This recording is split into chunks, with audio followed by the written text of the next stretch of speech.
Organizing my various audio devices here. I think we're ready to go. I've been a teacher at Hudson Falls High School for I think this is my 21st year. In the late 1980s, I kind of made it one of my missions. I teach world history and American history to begin to record the stories of the World War II generation, people your age and younger actually, so that we could preserve these stories for our students and for the history of our country to come. So I've been doing this for about 20 years now. About 6 years ago, my school, Hudson Falls High School, gave us permission to actually launch a class dedicated on the Second World War. And part of the goal of our students, well, a major portion of the class is students have to conduct their own interview with a person who lived through World War II, a veteran, combat veteran, or not, someone on the home front. They then have to conduct research on the aspect of the war that this individual is involved in. They record interviews, and our interviews are deposited with the New York State Veterans Oral History Project, which is actually based out of Saratoga Springs. So a copy of any of the interviews that we do winds up there for posterity. And to date, we've contributed about 100 interviews with veterans of the Second World War. One of the gentlemen that I've interviewed several times, I just saw him walk in. He's right there. And he's a combat Marine, and he's here because I'm sure he wants to hear what this combat Marine has to say. So without further ado, I'm going to turn it over to Ralph. He's going to read a little introduction, and then I'll start the interview.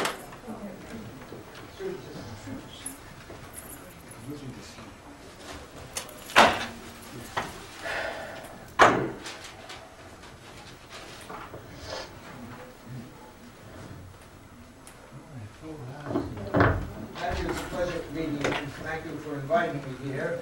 And I think every program ought to start out with at least a musical introduction. So, with your permission. Take it away, Maestro.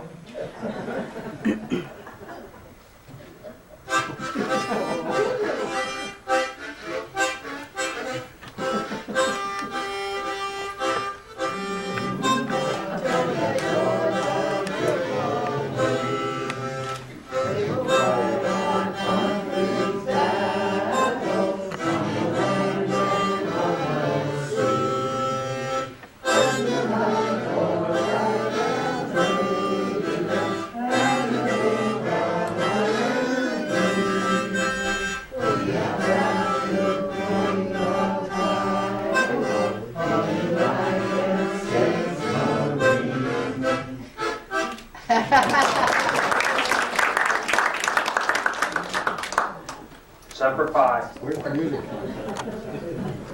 If I seem to be taking over, you tell me stop already.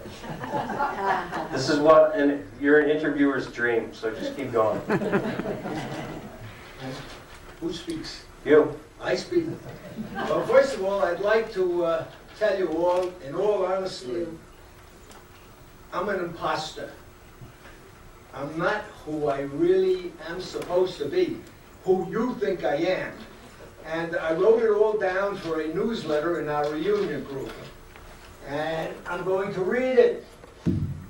It says, the old man walks around wearing a red cap on which his golden embroidery reads, 4th Marine Division, 1943, 1945. And people hold doors open for him. Or at the checkout counter, they let him go right to the head of the line. Often they smile and offer, Semper Fi, or thank you, thank you, thank you. Total strangers sometimes insist on paying his restaurateur, although he can well afford to pay for his own. And sometimes they ask, oh, were you in World War II? He cannot lie. Nope, wasn't me. Well, then where did you get that cap? And that always precipitates something like the following. I got it from a young man of about 20. He was taller, thinner, braver and stronger, smarter, and much more dashing and handsome than I. But now, alas, I don't know where he's gone to. All I know is there was a wedding, children, home mortgages, car loans, civil service job, retirement. Then suddenly he dropped out of sight. And out of nowhere, I, a widower, appeared with heart problems and worn out knees, barely able to get out of a club chair, almost totally deaf and unable to sleep through the night without 4 or 5 or 6 trips to the John. And worst of all, living on multicolored pills that make me feel like a cash cow for the medical profession. When he finishes, the old man makes another trip to the men's room.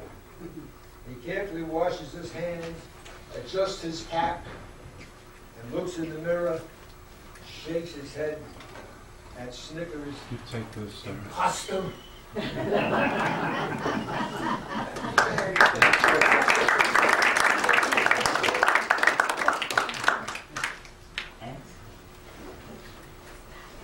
Well, I'll begin the interview by asking a series of questions.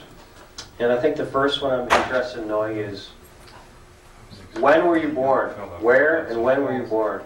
Born in 1923 in New York City, what's today known as Harlem. Now we came. And that's where you grew up, New York? No, I was about 2 or 3 when my parents moved, went upstate to the Bronx. So I was a Bronx boy. I was a Yankee fan, yes. I went to grade school in the Bronx. I went to a high school in Manhattan. And after high school, there was a job. I worked for a lithographic printer. And the war was on in 1941, when so I was 18 years old. Somehow I knew that I was going to be involved. I didn't know what, where, or when, but there was a war there. And on December 7, 1941, I said, this is going to be my battle too. Do you remember where you were when you heard the news of Pearl Harbor? I was working for this printer, and I heard the news on the radio. President Roosevelt accurately described it as a day of infamy. And like every other young man, I said, this is my patriotic duty to do something. They had called up the National Guard at the time. And while I was working, I was 18, I felt I had to do something, so I joined what they call was the State Guard, which replaced the National Guard. New York State had a State Guard, and I felt it was my duty to get ready, and I joined the State Guard. I was in it for about a year. And then things started to go bad for us in the world. And I had a friend, and we talked it over, and we said, we have to get in. We're not going to wait to be drafted. So I went down to 299 Broadway, and I tried to enlist.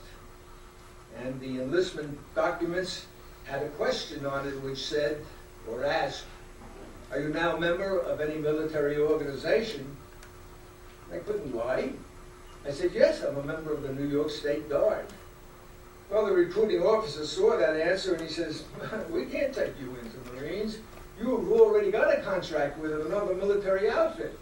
I said, but I want to join the Marines. He said, we'll let you in, but you got to get a discharge from the New York State Guard.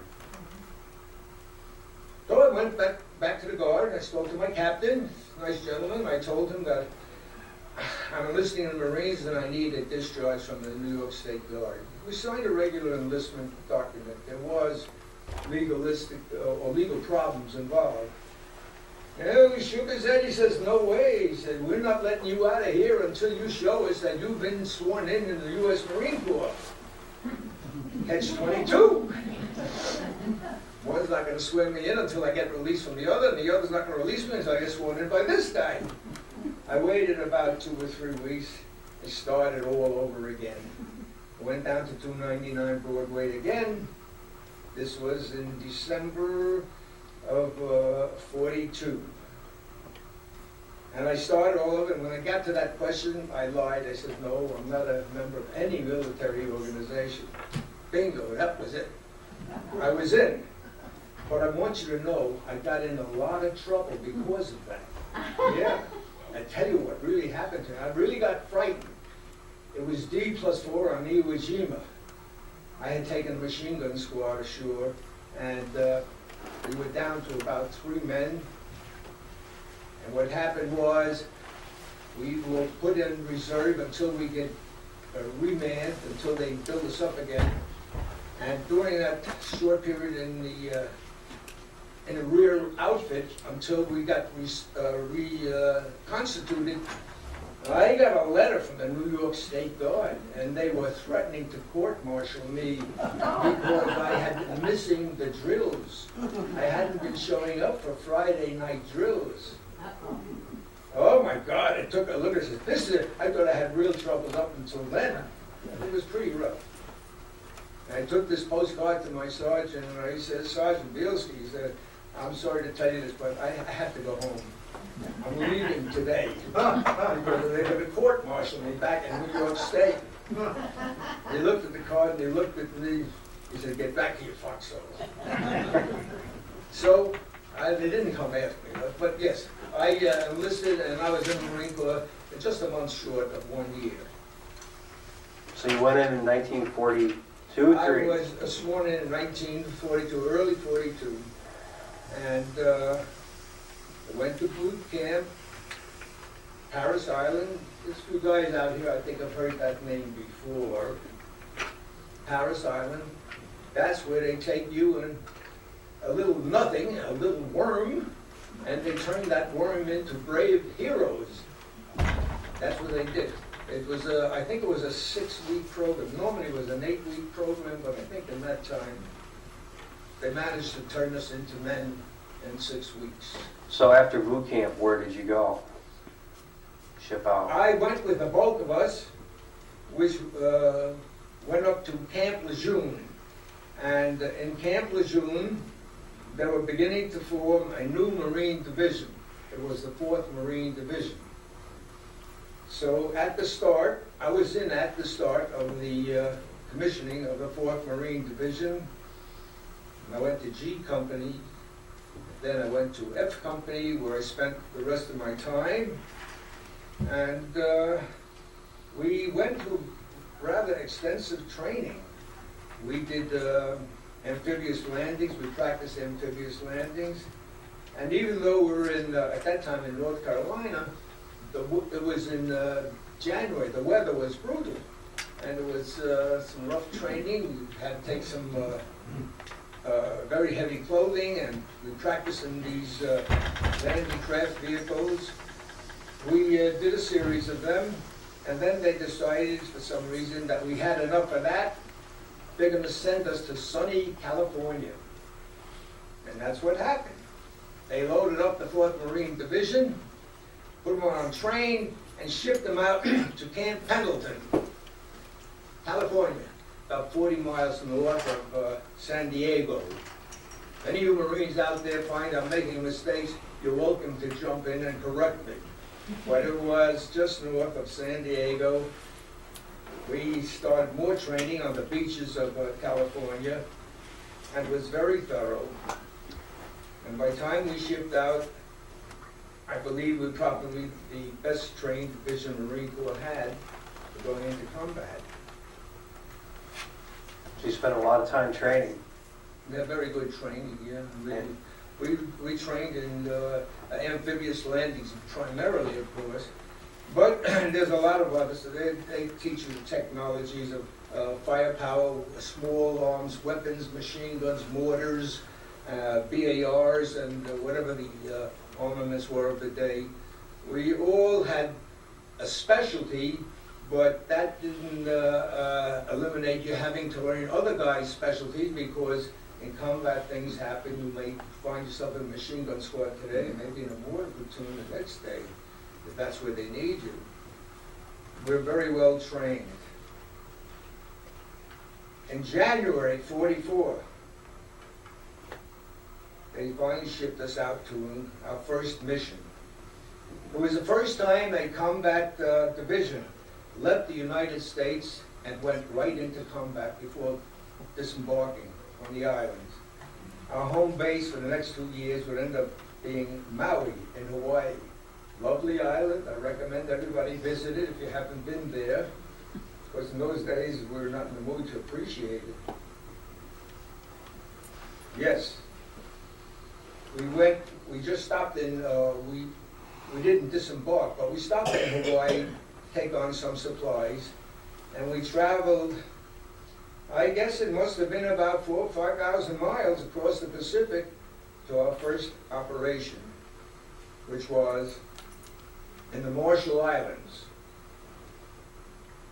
The Marshall Islands, like a big atoll, it's a ring of islands. Actually, it's one big submerged mountain with outcroppings of islands out on the surface. And the island that was assigned to the 23rd Regiment, my regiment, was the islands of Roy and Namur. Would I be all right if I took some maps so maybe I can describe this? All right, just excuse me, I'll be right back. Don't go away. If I'll give you a little background while he's getting the maps. The Marshall Islands, basically the United States needed those islands so that we could then launch our B-29s, our heavy bombers, to hit the Japanese mainland, which is about 1,300 miles to the north, I believe. And in between the Marshalls and the Japanese homeland, Tokyo, etc., lay Iwo Jima, which had to be taken because that obviously was a place from which the Japanese would send up fighters. That was about halfway between Tokyo and the Marshall Islands to knock down the B-29s. And we needed Iwo Jima also, so that the shot-up B-29s, low on fuel, etc., wouldn't have to ditch in the sea if they could make it to Iwo, which is what he's going to talk about too. But getting back to the Marshall Islands. Well, we'll get to it. It's two small islands, maybe no more than 1,000 yards wide. And it's at like the northeastern tip of a big, vast ring of similar islands. Most of them are submerged, but the few that crop up were very small islands. We landed on this one here, which was Roy. We had gone out a few months after the Battle of Tarawa. The 2nd Marine Division participated in the Battle of Tarawa, and they got their jocks knocked off because they were using these LVTs, I think landing craft, LCVTs, which got hung up on the coral reefs, and the men were made to walk a long way in water over sharp coral, and they suffered a tremendous amount of losses on Tarawa. So we were the first ones to be issued a new type of amphibious vehicle. It was a tracked vehicle. It was good in that this vehicle could climb over the coral. It was bad in that they were much slower than Higgins boats. And our division was assigned a group, and my particular company was assigned the project of taking this small island, which has an airfield on it, and it was our first experience in combat. The particular vehicle I was riding in maybe had about 10 to 12 men, something of that. And there was something the matter with one of the tracks, 2 tractors, and it propelled itself by turning these tractors, these cleats, which served as propellers for the craft. But one side of the thing was going slower than another, and before long we knew we had separated from the main wave. When you do these landings here, they try to line you up, what they call a line of departure. And everybody on that line of departure will depart at once. Then there's another line of departure, which might be 2 or 3 minutes after that first one, and then the third one the same way. Well, because of a mechanical problem, we ended up alone somewhere in the wrong place. We landed in the wrong place, and we had to make our way back to the main body. But fortunately, the islands had taken a terrific pounding. They had air bombings and naval shelling, and the resistance was really not all that great. And if I have to go to statistics, as I might, I'd just like to point out some of these differences you'll see in casualties that are suffered. We were very fortunate on that first one. We ended up with only 737 men killed, wounded, missing in action. That's for a division. So it's not too bad. It was a good exercise. Yes, we were shot at, people were shooting. The Japanese had dug themselves in well. They had pillboxes, and they could handle the situation pretty well. So when you're coming on to the beach, you're a sitting duck. The best thing to do, the best advice is to get out of your vehicle and get inland, get off that beach, because the beach is where the supplies will be coming in. You'll have larger vessels coming in, and they will generally take a terrific pounding. But as I say, the resistance here was pretty mild. How many days did it take to take the island? I don't think the whole operation took 2 days before we secured the island. And everybody was well pleased with the experience, considering, yes, we lost a chef, and he was a good cook too. That's terrible. And a couple of other men. Sniper fire is the biggest hazard. There's no organized resistance there. The Japanese were reeling from the shelling and pounding they had been taking, and they really were an ineffective force. But still, there were soldiers, Japanese soldiers were dedicated to fighting to the last man. They wouldn't give up.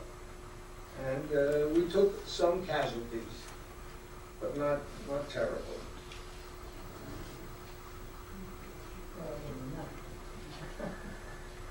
Well, they learned something from what happened at Tarawa.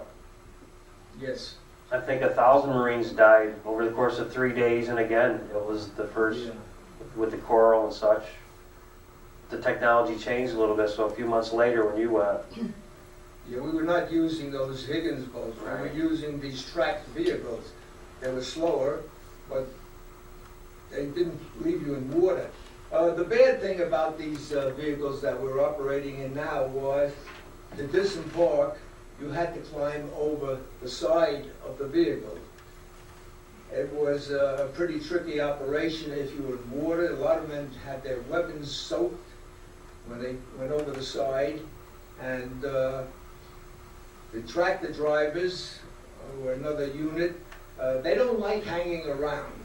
They like to get you into the beach, get you out of their vehicle, and they're going back. They don't want to sit on it. They don't want to be sitting ducks. So you had to be fast. But yeah, in this case, it went off very well. I think everybody was pleased with it. so that was January 44? February, I think it was, let me get that thing straight here. I think it was February, when did we land on it? I think it was about February 3rd, so early February. And that's the nice thing when you have notes in front of you, you type them all up, and when you go to pull something out of it, well, maybe you'll find it, maybe you won't. But it was in early February, yeah. So that was in the Marshall Islands. Yes. It was Marshall Island. The name of the atoll, this particular atoll in Marshall Island, was Kwajalein. Oh, Kwajalein. Well, that was It a was big Kwajalein. battle. And Roy Namur were up at the north, like the northeastern tip of the whole ring of islands. There were other units, of course, who were attacking the other coral groups. But Roy Namur was important because it did have an airfield. And we needed places for planes to come in, refuel the north. So it was a big step. And again, we had a minimum of casualties there. So The next operation was a little bit different. The next operation, when the operation was finished, they sent us back to sunny Maui. And we had a base Camp Maui, where we operated for 2 years. We went in and out, and I think we crossed the international date line maybe like a dozen times. In fact, if you go across it, look for a rut in the water. You might find it. We traveled back and forth, thousands of miles from where we boarded ship. But by that time, we were beginning to turn the tide of battle, and the next step turned out to be an island in the Marianas chain, which is roughly about 1,400 miles from Tokyo, South Tokyo. In the Marianas, you also have a group of islands. The three most important ones are Guam, Saipan, and Tinian. Most of you may know that Tinian was the place where the Enola Gay took off to bomb Japan. But we had B-29s flying out of Guam and Tinian, making regular raids over Japan. Our role on the island of Saipan cost us a few more men than our first operation. You get a picture of Saipan here. Here it is. Saipan looks kind of like an upside-down monkey wrench. And it was more tropical growth than we had on the island of Roy-Namor. Roy-Namor was just a flat piece of sand jutting up in the water, maybe 6 feet above sea level. But Saipan was a lot more mountainous, a lot more lush. It's a beautiful island. I understand it still is. There is tourism there now. And the 4th Marine Division was assigned with 2nd Marine Division, and units of the, I think it was the 27th Army came in, and we landed. The island is, I don't know, it's about 24 miles long, something like that. We landed on the beaches. We had a lot more resistance there. At that point, we were using another, like the duck type vehicle, a vehicle that was like wheeled, and it would take you in. The plan was we would land on these beaches here on the southeastern corner of the island, and we would move in something like 1,500 feet. And we would take a ridge. There was a ridge at that point. But there was a lot of resistance. And on the beach, you had a coconut grove, which was maybe about 300 feet deep from the beaches. So although you could hide the vehicles under those things, it was very well prepared for us. They had machine gun nests, they had mortars, they had howitzers, had cannons, and they threw everything on us. We lost a number of men in the water. Vehicles that were hit in the water were disabled, and those men who could had to get out and wade through maybe chest-high water to get into shore. So there was a lot more casualties. I was fortunate the vehicle that I had did get up on shore, but the driver said there's not enough of us to go in that 1,500 feet to get to that first ridge. And he said, I'm not moving this vehicle anymore.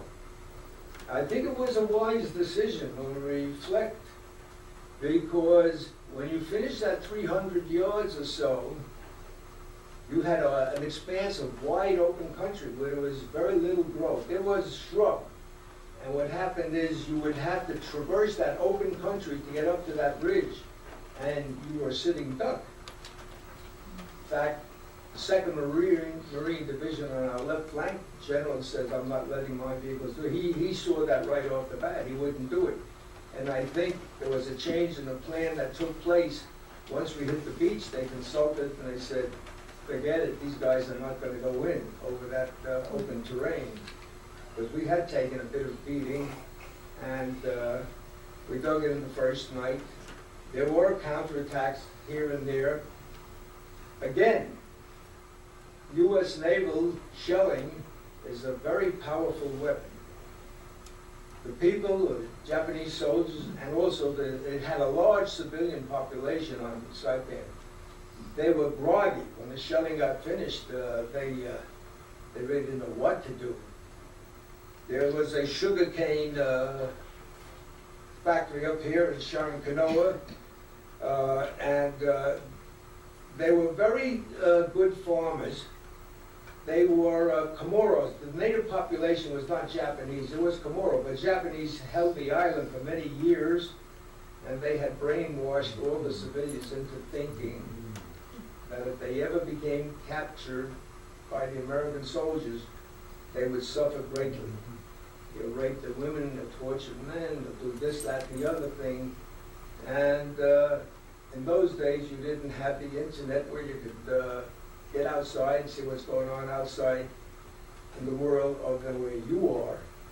So most of those poor people bought the Japanese version of what the American Marines were like. And many of them, rather than surrender, jumped off cliffs. Those of you who may recall, we had a tough time convincing the people that we were not going to hurt them. Those that did surrender helped us try to talk the other people out of the caves and not jumping off the cliffs with their children, and it was a bad thing. But we landed on these beaches here, and there was a slogging process going across the island, up the, that would be the east side of the island. The aerial photos did not show that Saipan was like a washboard. It had ridges all up there. They had deep ravines, and you had tropical growth in the deep ravines, and it was just one ridge after another. And it took weeks to get us up to the northern end of the island. The Japanese tried to regroup, but we had a long slog carrying our equipment and all, trying to flush out machine gun nests and snipers, which were very, very effective. They were very good marksmen, and we lost men because of what these people were capable of doing. And there was no banzai attack up until the point where the 27th Army Regiment was attacked by a few remaining soldiers who had very little in the way of weaponry. They had sticks with nails on the end, and they came at the regiment, and for some reason they were able to break through the regiment lines, and they could have gone all the way down to our beachheads had not Marine Corps artillery stopped, and they were firing shells point blank, set to explode point blank. But they did stop it. It was a futile attack. It was a futile attack. But, you know, in war, when you talk about a futile attack, for the guys who got killed, the guys who didn't come through, it was the worst thing that could happen to them. And there were always men who were lost, and for them it was the worst day possible. Saipan was secured in about maybe a little less than a month or so. We finished that up, and we knew that that wasn't the end of this excursion. And it wasn't, because there was another island about 3 miles across the water from Saipan, the island of Tinian. They lie very close to each other, Saipan and Tinian. In fact, so close that we had supporting artillery stationed on Saipan, firing to cover our advances on Tinian. They'd fire across that 3 miles straight. They were able to do that, and the island of Tinian came up. We had a very good plan. It was a remarkable plan. On Tinian, you had some very bad beaches in the north, and you had some very good beaches down south. The Japanese knew we were coming. They knew that Saipan was lost, and they expected us. And they knew that the best beaches being in the south, there were what they call Tinian town. That's where the attack would take place. They set all their fortifications to defend. See, it would be somewhere down in here where the beaches were very good. Most of their military personnel were concentrated there, and all their ammunition supplies, and they had tanks. Everything would be concentrated down there. But General Clifton Cates came up with a very good plan. He said, we will do something that's never been done before. We will land a full Marine division on a 300-yard beach. That's nothing at all.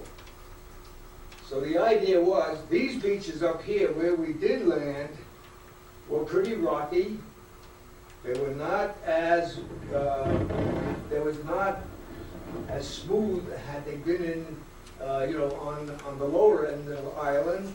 And we said, we're going to send these men in up there. Be a rather small fort. I don't think it was the whole 4th Marine Division. I think it was a couple of regiments, the 23rd Regiment and maybe the 25th. But anyway, they landed on the narrowest beaches possible, up on the northern part of the island. And there were soldiers up there. There were machine gun emplacements up there, and they took their toll. And I saw things happen, which I don't want to go into the bloody and gory stuff that I said. I just want to give you some of the tactics. And we thought we were isolated. When that first night came, we didn't see any more ships around, but we were being attacked. We were being machine gun fired and sniper fired, and where is our support? But we knew, of course, help would be there for us if we needed. We dug in that first night, and in that time, the main force, the Japanese down in Tinian town, was able to reorganize, and this is maybe about 10 miles or so. They were able to come up. They came up. They knew where we were at this point. We had been committed. They reorganized. They sent up tanks and infantry and mortars, whatever it was. And the first night we spent, it was kind of scary because we had a lot of Japanese coming in the early dawn. Towards the dawn, through the night was not too bad, but at the dawn, we could see them. We could hear shadows out there. We could see them coming, and they were yelling at one another. And I think the psychology was to scare the heck out of us, so we'd all drop our weapons and run. Of course, it didn't work. We waited for the banzai. There were a couple of them that did get up and banzai, but again, not too many. They brought up their tanks. The tanks are like tin Lizzies, and we had bazookas at that point, of course, and they proved to be very effective. They stopped the Japanese tanks from doing what they were supposed to do. The tanks came up with soldiers walking behind them, and we had tanks too. We had the Sherman tanks. At that time, the Sherman was a very powerful weapon compared to the Japanese. Sherman was not too good in Europe, but in the Pacific, it proved very effective against the Japanese model of tanks. Had a 75 millimeter gun on it, and it gave the troops who followed it very good protection. So our tanks came up, Japanese tanks came up. There was a period of about 3-4 hours where it looks like we were going to be charged. There would be a massive banzai charge, but it was not massive, it wasn't coordinated. And although the Japanese soldier was very well trained, was willing to lay down his life for everything, they're human, you know, they had their problems. I wouldn't say that they were cowards, but a lot of them just wouldn't get up and do it. And we had to just stay there and wait till they expended themselves with their tanks and their personnel, and we just about wiped them out in the morning. We had shallow foxholes. We were in foxholes that night. We suffered losses. A very good friend, my platoon leader, was killed that night. He was a very nice gentleman. The only thing I called him was that he loved to smoke cigarettes. And that cigarette smoking killed him. They saw him light up his cigarette. And he shouldn't have done that. So we lost very good men. And after that, we felt we kind of broke the main part of their resistance. It was a case of a long slog.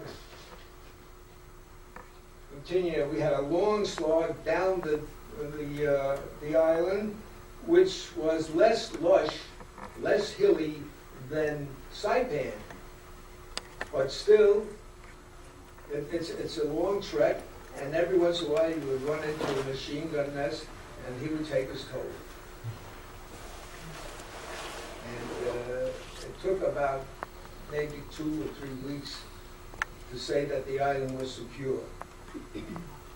Tinian proved to be very valuable in that the Seabees, the engineers, were able to build airfields that would accommodate the B-29s who did the bombing raids over Japan. So Tinian was I wanted to do some statistics here. On Tinian, it wasn't too bad. Our casualties were only 1,680 men. 1,600 killed, wounded, missing in action. While on Saipan, it was a little bit more. We lost a lot more men on Saipan. And we'll go through here. We lost almost 6,000 men. 6,000 men on Saipan. Yep. Yeah. That's just 4th Marine Division. It didn't include the Army Division, the 2nd Marine Division. And it was a lot more. It was a more traumatic thing. It took weeks and all just to make progress all the way up to the northern part of the island, where we saw the pitiful examples of women jumping from the cliffs with their children, and we couldn't convince them to turn themselves in. The Marines, it was very hard. They were so well indoctrinated. Saipan now has a lot of manufacturing on it.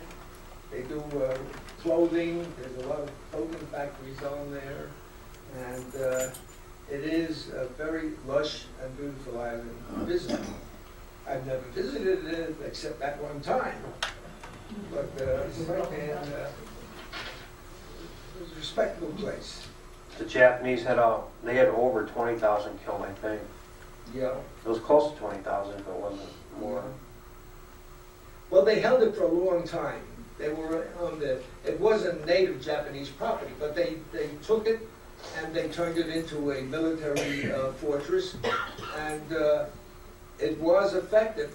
But by that time, the United States was recovering from the initial assaults that the Japanese made in the South Pacific, where we suffered losses in Bougainville and Guadalcanal and places like Pelée, and we were turning around. We were beginning to come back. And the naval fleets that we amassed for our particular landings were very potent, very potent.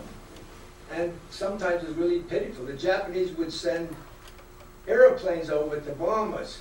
And there was a nightly visit from what we call Washing Machine Charlie.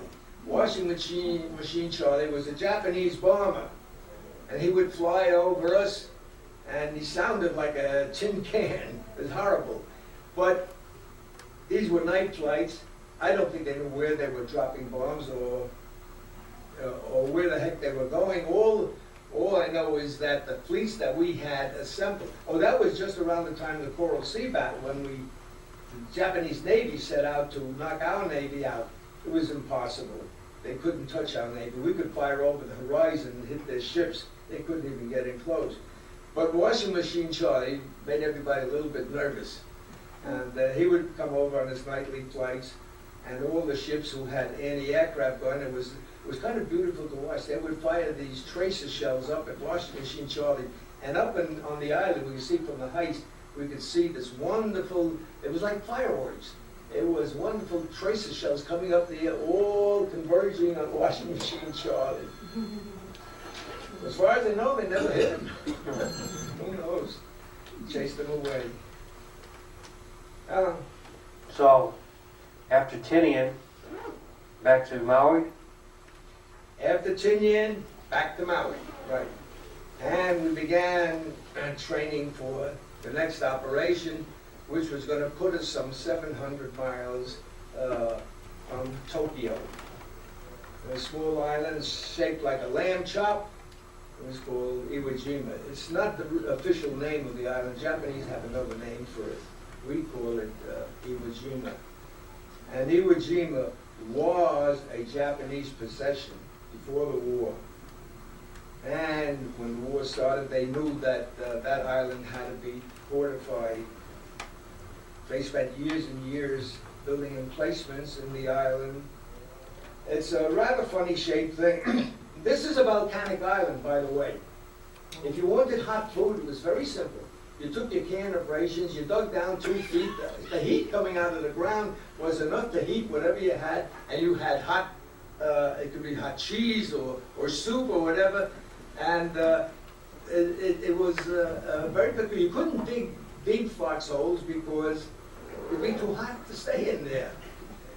Although the night air was pretty chilly, but you had some relief with the heat. The island is shaped so that at the southern tip of this island, you have famous Mount Suribachi. Suribachi rises a couple of hundred feet. It's not a high mountain, but it is like an extinct volcano. And I'm not sure if it's extinct, but it is from a volcano. And then going up north on the island, you had kind of flat lands here in which they had built a couple of airfields. They were able to build airfields. And as you went further north, like the upper third of the island, it got to be very rocky, cavernous, not so much vegetation. There was not so much vegetation on Iwo Jima as there was on Tinian and Saipan. The vegetation was very sparse up here. But you had a ring of cliffs. The ring of cliffs came around here, and they had years and years which they could build tunnels and storage rooms for ammunition, supplies, and everything.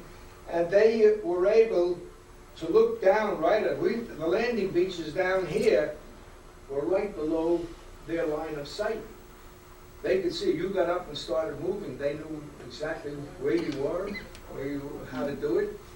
And the orders were on Iwo Jima that there would be no Banzai attack. Every Japanese soldier was told that he would probably die on the island, but before he dies, he must take 10 Marines with him. Those were the standing orders. And they were very well prepared.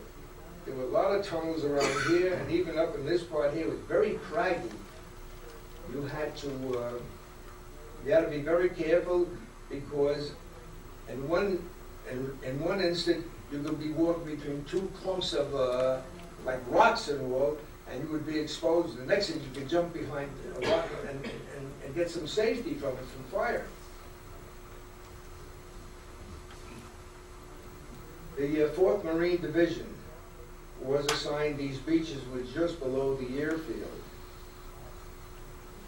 And our job was to take that airfield in the first day. It's a good plan, except that the beating we took was too much. We had lost half my company. I took a squad of 7 men ashore. In the evening, I had 3 men. There were just 3 of us left. And it was an all-day thing. We landed in the morning. We did, as I told you earlier, we went in waves. Line of departure was set a couple of 100 yards off the beaches, and one wave went in right at the about 3 minutes apart, 2.5, 3 minutes apart. And there was no sign of resistance. It was probably the most heavily bombed island in the Pacific War for that size. They had been bombing it for weeks and weeks and weeks, shelling it, naval fire, and they did everything they could to knock out emplacements. But the emplacements were dug in so well, we didn't knock out nearly enough. Whenever the bombers flew away or the naval gunfire stopped, they would come back to their positions. They came out of the depths of the caves and set up their weapons, and they were ready and waiting for us. We had sent in, I think the night before, we had sent in some underwater demolitions to check and see if there was any problems, mines or anything that could blow up the LBT. Oh, at that time we were using track trailers again, yeah, but kind of like what we had on Kwajalein Atoll. The only difference was the new ones, you didn't have to climb over the back, or over the top to get out of the vehicle. The track vehicle came up on the beach, and there was a ramp in the back of the vehicle. That dropped down everybody out. And it was a lot safer way to go. And the first 2 minutes or so, the first couple of waves, I was in the second wave. First wave, the second wave, we got ashore, we started to move in, and as the third wave came in, all hell broke loose. It was just like one massive assault with all kinds of weapons. They had mortars, they had machine guns, they had cannons up in East Cape. They were able to depress the cannon. Normally these cannons would fire at ships out at sea. But these cannons were set up in such a way that they could be depressed so that they can fire on the beaches. And whatever material we brought in on the beach, most of it was destroyed because of their the cave fire here. The only protection you might hope to find is one of the huge shell holes left over from naval gunfire. There were holes in which you can put like 5 or 6 men and try and escape, but the holes were no protection against mortars, because mortars are lobbed up, down. They come from overhead. It's not like machine guns. Machine guns are straight, and you can get down below a hill. I've seen where I tried firing at a Japanese soldier who was crawling right under my gun.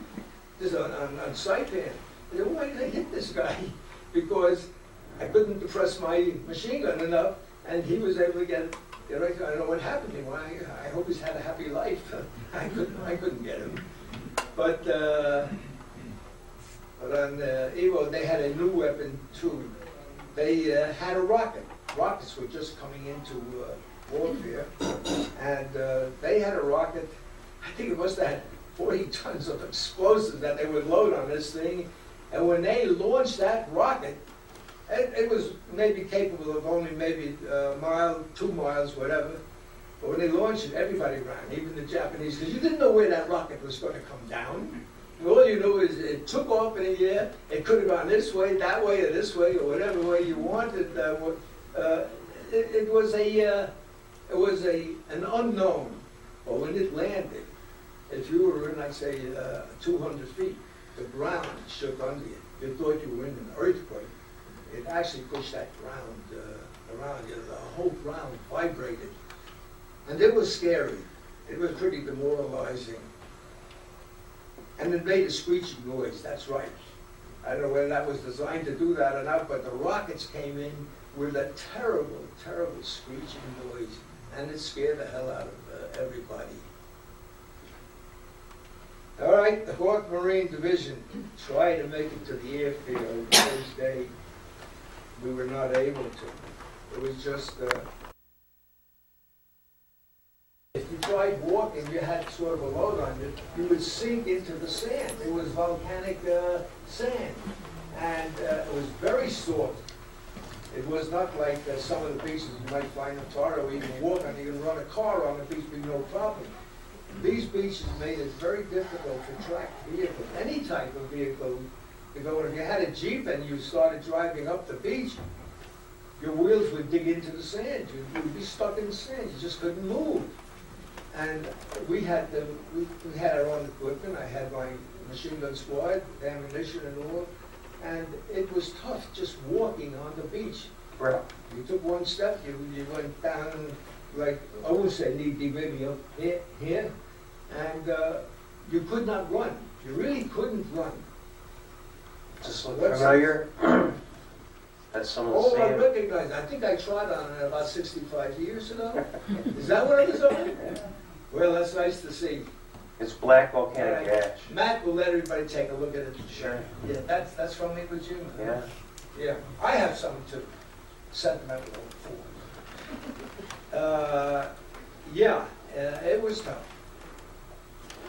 I had a personal experience, a story.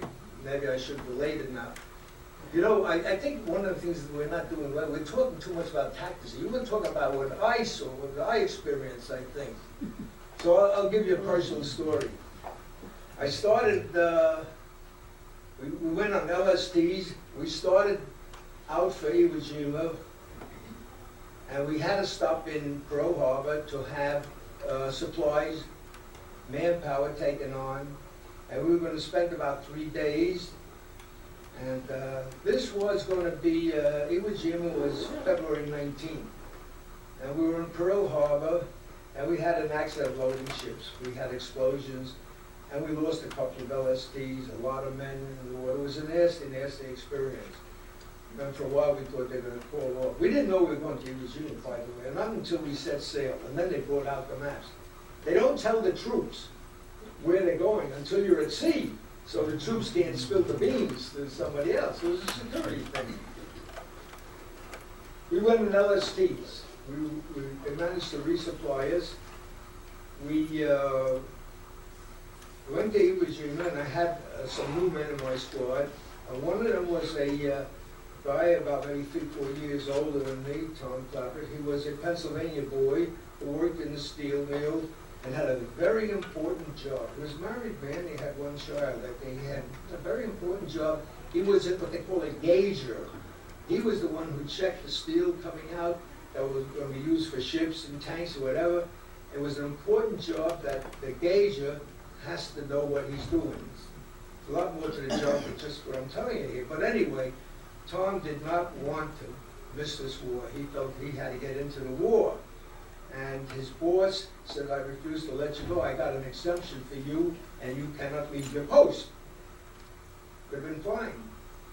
Well, Tom was a pretty shrewd guy. He waited until the morning the exemption expired, and before the boss could renew it that day, he was down there. He enlisted in the United States Marine Corps. His boss was furious at him. He said, what are you doing? You're the only man that got to do this job. He says, I have to fight this battle. So I inherited Tom, Pennsylvania guy. He was a very bright man. He was bigger and taller. He was a very nice guy, but he was cantankerous. We had disagreements. We had many disagreements concerning the way I wanted to do things, the way he wanted to do things. And before we took a D-1, we had an argument about some of the weaponry I was taking. I want the squad to carry. And I finally told him to shut up. I'm the corporal. I was a corporal. He wasn't even in first class. I said, Tom, I want you to stop it right. We're going to do it my way. I had already seen 3 landings. He had seen nothing. So he said, okay, Ralph. He said, but I want you to know, the minute we get back on board ship, I want to get out of your squad.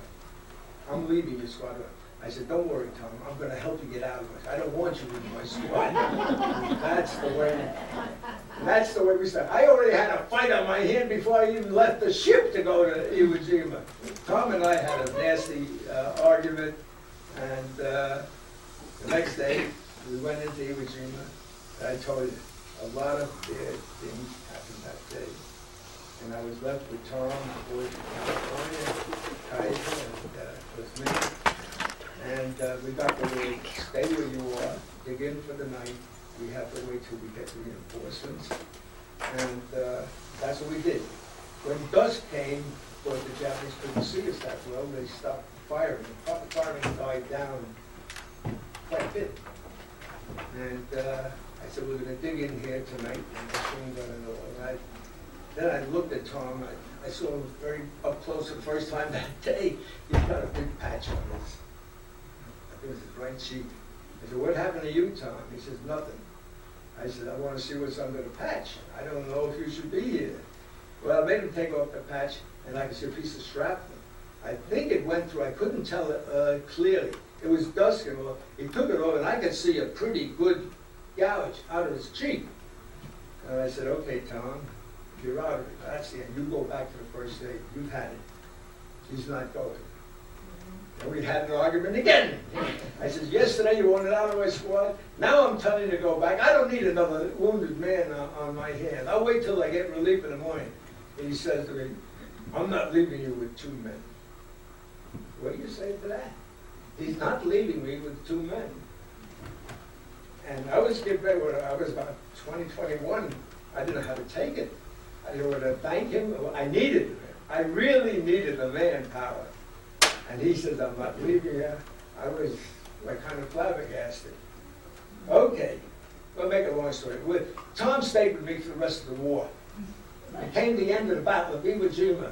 Finally, we were going back on board, and he says to me, this is about 5 weeks later, he said, Ralph, when we got the word we're going back to Maui, we're not going to Okinawa, he said, Ralph, I want to speak to you. I said, uh-oh, here it comes. He wants to get out of my squad. I said, what is it, Tom? He said, if it's okay with you, I'd like to stay in your squad. This was okay. He was a good Marine. We never had any trouble after that.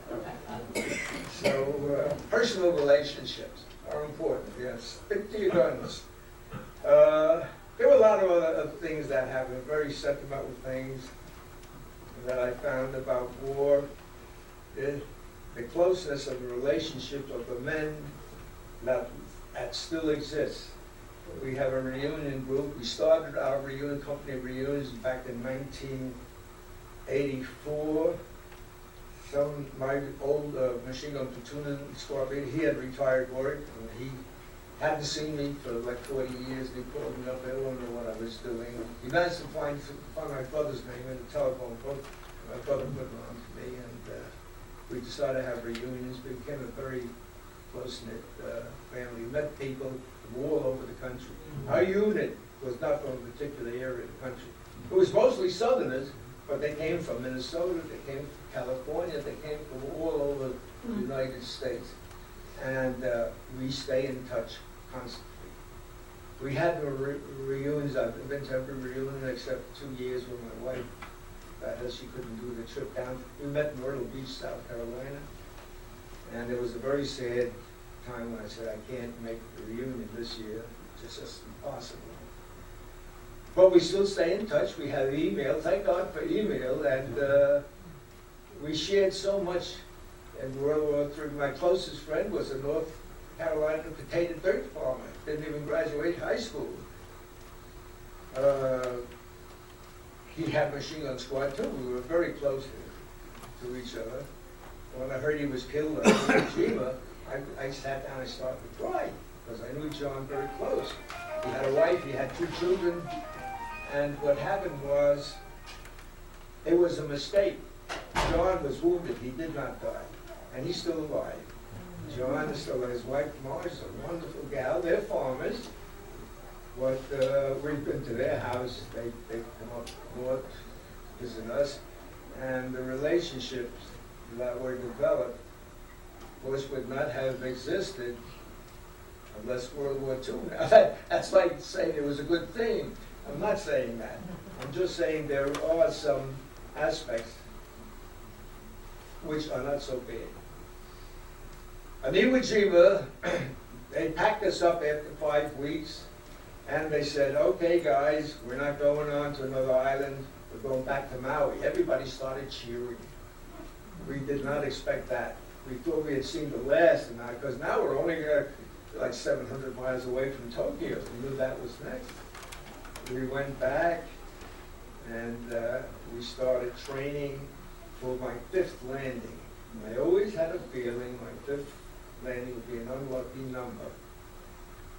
But I was very fortunate. I was one of about maybe 5 guys out of 200-man company that came home practically unscathed, a little shrapnel, nothing serious. But I came back unscathed, really. And I had a life afterwards. Some of my buddies did not have a life after. At our reunions, we met men who were blind, men who were crippled for life, couldn't walk around. They were not that fortunate, and they ended up in VA hospitals throughout their lives. So I consider I was really blessed by coming home just about in one piece after the 4 landings. Captain Snowden, at the time it was Captain Snoddy, he changed his name from Snoddy to Snowden. He gathered us together on August 12th. We were out in the field practicing to land on the Japanese homeland. And somebody put out a rumor that a bomb that the United States dropped wiped out a whole city. One bomb wiped out a whole city. And that might bring the war to a rapid end. We couldn't believe it. We had seen too much of the Japanese, so we knew that they would die hard. They would fight until the death. It was a tradition. We saw what happened to the Franklin, the aircraft carrier Franklin. You had the kamikaze attacks. They were going on. And we knew that the state of mind that the enemy had, that had been inculcated to fight until you join your ancestors. You were promised that you would go back to your ancestors. Well, somebody spread this malicious rumor about a bomb wiping out a city. And we didn't have radios or television out in the field there. We were getting the word from headquarters who had communications. And yeah, it was true. A city named Hiroshima had been wiped down. And possibly that would convince the Tojo and Hirohito to change their mind about fighting to the last, to the death. And Captain Snowden got us together. He said, I don't want you to believe any of this stuff. I want you to know that we're here to train for landing on Japan. Our next operation is going to be on the mainland, and I want you guys to put your heart and soul into all your efforts, into the landings we were practicing, into the weaponry we were getting, new stuff, and do everything that we can do to be perfect soldiers when we land on the homeland of Japan. It went on for about 2 days or so like that, and then somebody came back with another rumor. Another Japanese city had been wiped out. And at this time, they wanted to talk about possible peace. And that is Nagasaki. We listened to this with still a lot of skepticism.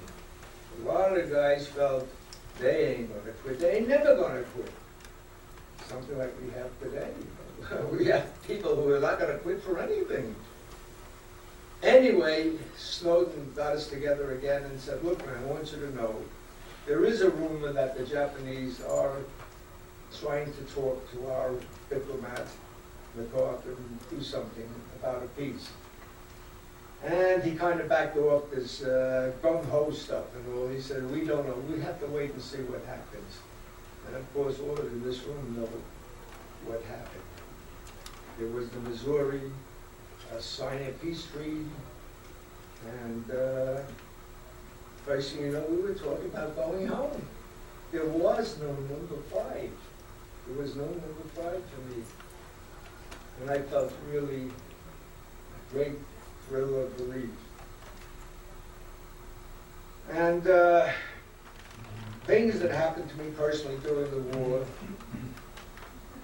make me feel like I'm glad I survived. If you survive, I guess it's like anything else. It's an experience, and if you can survive the experience, then it's not so bad. The ones who didn't come back, the ones who didn't survive, we visited their graves at our reunion meeting. The Marine Corps base, national headquarters in Quantico, Virginia. They just built a very nice modern museum. I saw it just before the opening. And they tell the story of our whole history, but they understand. They have a diorama which has a full World War II depiction of what the beaches were like, even to the point of creating the smell of picric acid, which is what's used in the explosives. That's one of the things you never forget. On every beach you go in, you have this smell of the ammunition that has exploded. It's not just the sight, it's a smell. And everything else that was mostly going on inside of you, it's an experience which you just can't ever really forget. And I'd like to say that in a way, I think we're more fortunate than what I'm seeing today. I said we have men who are fighting and dying in the deserts of Iraq, Afghanistan and all.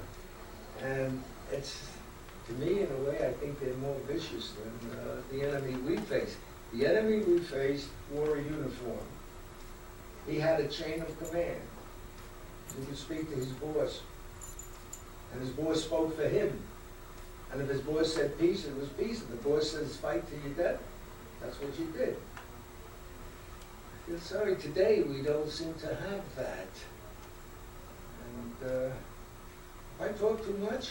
Well, it's a different world today, isn't it? I think it's time that somebody asks me a question other than that. Don't make it a hard one. Does anybody have a question? We have about 2 minutes. Sure. What did you do after the war was over? After the war was over,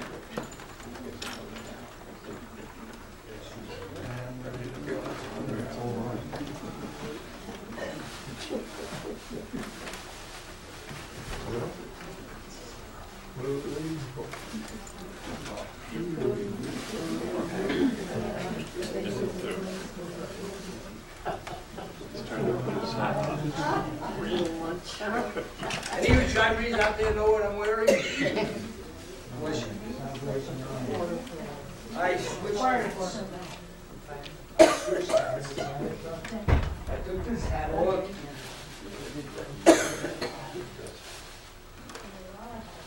And I put this hat on. I was lieutenant in the fire department. So it was a very simple switch. I enjoyed my career in the fire department. Marine Corps experience was 3 years, fire department was 27. And again, I had seen some pretty bad things in the fire department. The camaraderie is very similar to what we have in the Marine Corps. And the only problem, all these guys in the fire department, they're from New York. That wasn't much fun. In Marines, I had guys from down south. I couldn't understand what they were talking about. They spoke like a different language. And no, I love both jobs. I had a good life. I'm very grateful for having been spared. I think the good Lord was much kinder to me than I deserved, really. I did spend 27 years, and I was not in for the Twin Towers thing. I retired in 1981, 2001, the towers. But I knew some of the officers who died in the towers, and I could see the towers. We lived in a community which was called the Rockaways. It's a peninsula that juts out from the Nassau County into the ocean. It's a thin strip, maybe about 15, 20 miles long. And on one side where we live, we had Jamaica Bay, which is a vast expanse. On the other side, you have the Atlantic Ocean. And from my front doorstep, I didn't know what was going on. My son Larry back there, he called me, and he said, "You can see what's happening to the towers." And I went outside my front step, and I saw the first tower burning. And I knew enough. I said, "Go a little louder, Ralph." And the lights was hundreds. All right, hundreds of people were going to die in that blaze. And I also had a kind of like a second career. I was the Jewish co-chairman of the Rockaway Catholic Jewish Council. And that morning I had Father Paul Landolfi was picking me up. We were going to an interfaith clergy meeting, and he came to my house. And Father Paul and I stood at the edge of Jamaica Bay and we looked across the water. We couldn't believe what we were seeing. So we had to go to the meeting, which was further out east in the 5 towns. And we watched television, watched the second tower come down.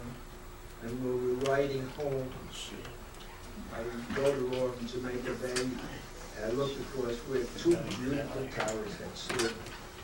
For the 26 years we were there, they were just smoke coming up. So, there's a lot of blood and gore. Oh, there's one story I'd like to tell you. A little bit of If I can go 15 minutes, it'll be a long When time. we were in Camp Lejeune, getting ready to ship out to California,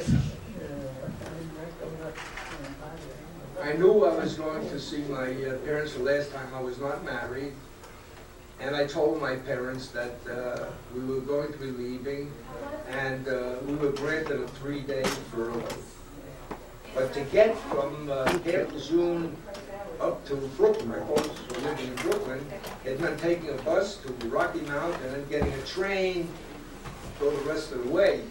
And at that time, they had offered servicemen half fare on the railroad. I paid only half fare. I didn't have much money. I had enough for paying a half fare. I had that. I said, that would be good enough. Well, it was a long trip just to get from Camp to Rocky Mount. And when I went to buy my railroad ticket to go up to New York, they told me I could only get half fare if I paid a round trip. In other words, I had to have a full fare. I didn't have full fare. Well, they said, go to Red Cross. So I went to Red Cross. The Red Cross says, yeah, they'll be glad to help me out, but we have to have proof that you are on official leave, that you're not just an AWOL soldier. So I told my outfit, they called my outfit, and I was thinking the first sergeant, he had one bullet. He refused to authorize it, and the Red Cross would not give me any money for round trip. I was exasperated.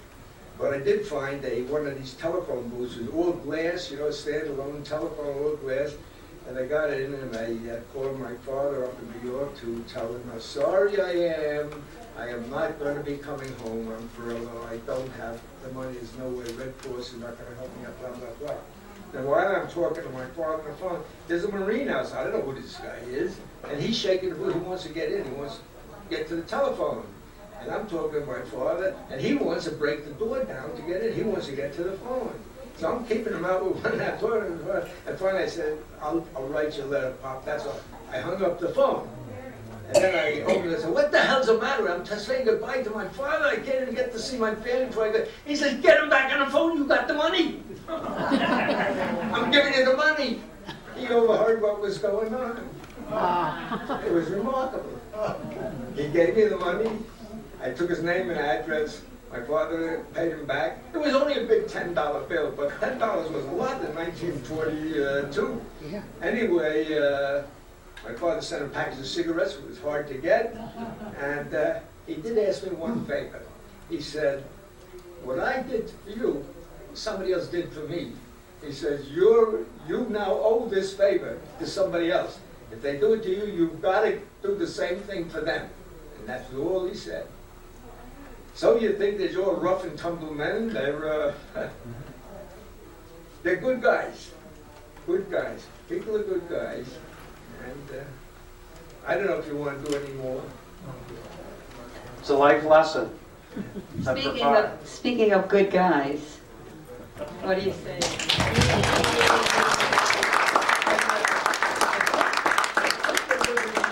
Bringing some memorabilia down here, which apparently I don't need because I ran on and on like nothing.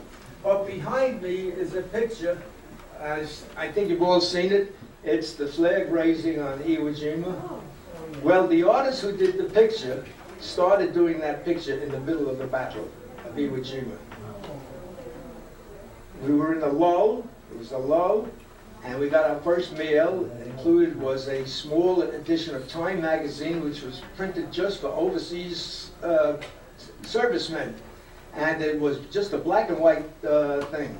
And when I opened it up while I was eating a sandwich, I saw like a silhouette. It was just a small little picture, just a silhouette of these guys putting up a flag. And I looked at that and I says, holy mackerel, look at that. There was no detail. I said, when I get home, if I get home, I'm going to try to convert that into a full-size watercolor painting.